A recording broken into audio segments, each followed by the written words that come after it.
Nous venons de vivre une accélération des taux d'intérêt assez extraordinaire.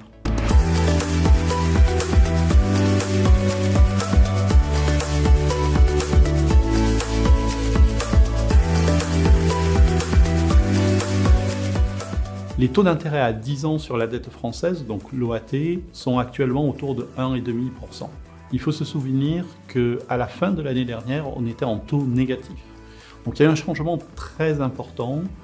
Une telle ampleur est assez rare. Il faut remonter en fait au krach obligataire de 1994, donc plus d'un quart de siècle en arrière, pour retrouver une variation aussi rapide sur la dette française.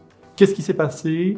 Le premier point, tout simplement, on vient de niveaux de taux qui étaient anormalement bas. Après la période de Covid, les banques centrales ont aidé l'économie de manière assez violente en baissant les taux et on a amené les taux à des niveaux qui étaient anormaux, qui étaient beaucoup trop bas. Donc, maintenant que les banques centrales se retirent petit à petit, l'élastique se détend et on a des taux qui remontent.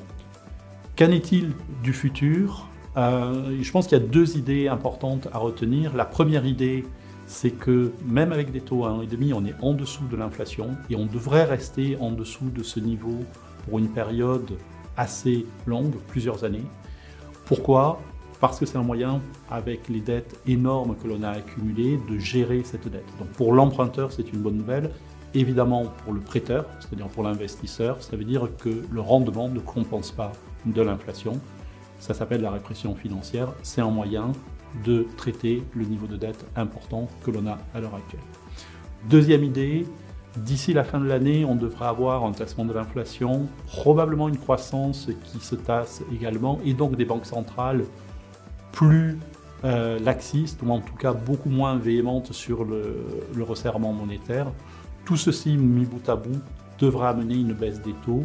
Nous attendons le taux 10 ans français proche de 1% en fin d'année.